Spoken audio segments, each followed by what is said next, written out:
नमस्ते दोस्तों, welcome to Aryavart reacts. मैं गौरव आप सभी का स्वागत करता हूं। तो यहाँ पे एक मूवी जो कि सितंबर 2024 को आने वाली थी, नाम है इमरजेंसी, और इसको बनाया है कंगना रनावत ने। उन्होंने डायरेक्ट भी किया और उनके साथ लीड एक्टर भी वही हैं। तो ये सेंसर बोर्ड द्वारा इसको पास नहीं किया गया था पिछले साल, तो अब जाके वो रिलीज होने वाली है। और इसमें बहुत ही टैलेंटेड एक्टर्स हैं। कंगना रनावत के अलावा यहाँ पे आपको अनुपम खेर भी दिखेंगे, सतीश कौशिक और श्रेयस तलपड़े भी दिखेंगे। बात है इमरजेंसी की, तो ये 1975 से लेके 1977 का जो दौर था, जब इंदिरा गांधी चुनाव हारने के बाद भारत पे इमरजेंसी उन्होंने स्थापित कर दिया गया था। तो माना जाता है कि वो प्रजातंत्र में, भारतीय प्रजातंत्र में बहुत ही एक अंधेरा काल हुआ करता था, ऐसा उसको माना जाता है, क्योंकि उसके बाद भी कभी भी फिर इमरजेंसी नहीं लगाई गई थी। तो इसके ऊपर कभी मूवी भी नहीं बनाई गई, क्योंकि एक खास पार्टी या एक खास परिवार का भारतीय सिस्टम पे ऐसा पकड़ बना दिया गया था, जिसके कारण कोई उनके अगेंस्ट ऐसी फिल्में नहीं बनाता था। अब जाके हमें इस तरह की फिल्में देखने को मिल रही है। और कंगना रनावत बीजेपी की नेता भी बन चुकी है, इसीलिए उनके पास अब और कॉन्फिडेंस भी आया है। साथ में वो इस तरह की मूवी बनाने में मतलब अगेंस्ट बॉलीवुड का जो एक आइडियोलॉजी है, उसके अगेंस्ट वो खड़ी दिखती रही हैं। तो उनके द्वारा ये मूवी बनाई गई है। चलिए देखते हैं इस ट्रेलर को और इसके बारे में आगे बातें करेंगे। आगे बढ़ने से पहले लाइक, सब्सक्राइब, शेयर करना बिल्कुल भी नहीं भूलिएगा। पूरा वीडियो भी जरूर देखिएगा। तो लेट्स स्टार्ट। माननीय प्रधानमंत्री जी, जैसा कि हम सब देख रहे हैं, अब आप कुर्सी नहीं, एक शेर पर सवार हैं, जिसकी दहाड़ और भूंकार पूरे विश्व में गूंजती है।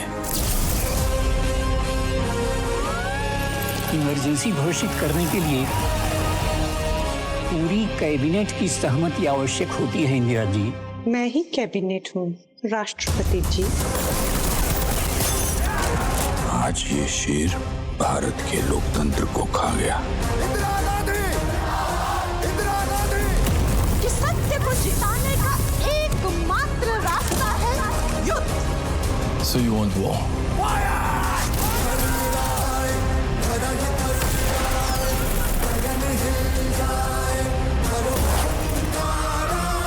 ये इंद्रप्रस्थ है और हमने युद्ध की घोषणा की है कौरवों के खिलाफ। कहीं ये शेर आपको ही ना खा जाए। सिंहासन खाली करो, ये जनता आती है। इसने सोचा था कि लोकतंत्र का ऐसे गला घुटेगा।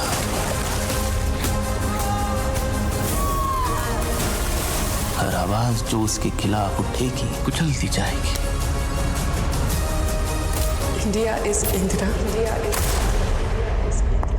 And Indira is India.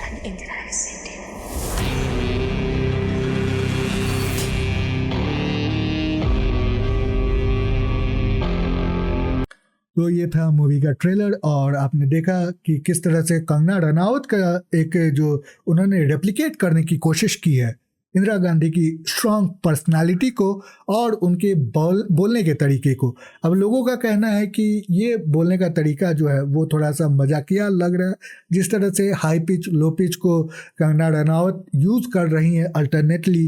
तो इसीलिए लोग कहते हैं कि वो इसका मजाक बना रही है। मुझे लगता है पर्सनालिटी के ऊपर अगर कहें तो वो भी कन्विंसिंग है, लेकिन बोलने के तरीके जहाँ तक बात की जाए तो डायलॉग्स जो होते हैं ट्रेलर्स में वो एक दो ही होते हैं, इसीलिए आप उसके आदी नहीं होते हैं। जब मूवी में एक सीरीज से आप कन्वर्सेशन सुनेंगे तो फिर आप इस जो बोलने का तरीका है उसके आदी हो जाएंगे। मुझे जहाँ तक इंदिरा गांधी के पुराने क्लिप्स मैंने देखे हैं उनके बोलने के तरीकों को लेकर, तो मैं समझता हूँ कि कंगना रनावत ने जस्टिफाइबली उनको रेप्लिकेट करने की कोशिश की है। अब बात करें दूसरे एक्टर्स के, तो अनुपम खेर जो है वो जो जयप्रकाश नारायण बहुत ही कद्दावर नेता थे बिहार के, और उन्होंने विरोध किया था इंदिरा गांधी का और उनको जेल भी मिली थी। उनके साथ खड़े थे अटल बिहारी वाजपेयी, जिसको श्रेयस तलपड़े ने उस किरदार को रोल प्ले किया है। वो भी जयप्रकाश नारायण के साथ खड़े थे और उनको भी जेल में डाला गया था। बाद में अटल बिहारी वाजपेयी हमारे प्रधानमंत्री बने थे और साथ में जगजीवन राम जो थे वो हमारे डिफेंस मिनिस्टर हुआ करते थे।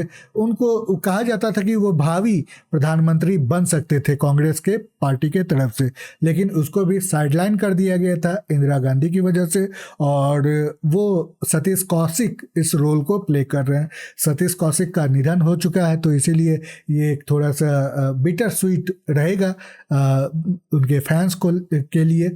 अब जहाँ तक बात है, इंटेंस ट्रेलर हमें लग रहा है। स्टोरी लाइन जो है वो 1971 से आगे बढ़ाई गई है, जब इंदिरा गांधी प्रोमिनेंस में आई थी। ईस्ट पाकिस्तान को तोड़ के उन्होंने बांग्लादेश की स्थापना की थी फील्ड मार्शल मानेकशॉ के साथ, जो कि हमारे आर्मी के वो चीफ हुआ करते थे। और मिलिंद सोमन जो है वो फील्ड मार्शल मानेकशॉ का किरदार उन्होंने प्ले किया है। तो इसीलिए बहुत ही स्ट्रॉन्ग स्टार कास्ट है यहाँ पे और बहुत ही टैलेंटेड स्टार कास्ट है। स्टोरी लाइन भी मुझे लगता है कि बहुत अच्छी यहाँ पे बनाई गई है। इंदिरा गांधी का जो व्यक्तित्व था वो बहुत ही स्ट्रांग हुआ करता था और एक समय वो ऐसा सोचने लगी, जो आपने डायलॉग लास्ट में सुना होगा, इंडिया इज इंदिरा और इंदिरा इज इंडिया, ये कांग्रेस पार्टी का नारा हुआ करता उस समय। तो इंदिरा गांधी अपने आप को अब देश से भी बड़ा समझने लगी थी। देश उनका एक कह सकते हैं कि वो किंगडम माना जा सकता था, इसीलिए उन्होंने इमरजेंसी की स्थापना की थी। तो इस पे बहुत किरकिरी हुई थी, खैर वो तो अलग बात है, लेकिन ये मूवी मुझे लगता है कि बहुत ही इम्पैक्टफुल होगी। मुझे नहीं लगता है इसमें कुछ ओवर किया गया है, कुछ एग्जैजरेट किया गया है। बहुत ही सटल वे में जो भी जिस तरह का किरदार लोग प्ले कर रहे हैं उसी किरदार को लेके और जिस तरह की घटनाएं हुई थी उसी घटना को लेके ही यहाँ पे ये मूवी बनाई गई है। तो आपकी क्या राय है मेरे कमेंट सेक्शन में ज़रूर मुझे लिख के बताएं। साथ में लाइक सब्सक्राइब शेयर करना बिल्कुल भी नहीं भूलिएगा। पूरा वीडियो देखने के लिए बहुत बहुत धन्यवाद। अगली बार फिर मिलते हैं, तब तक के लिए बाय बाय।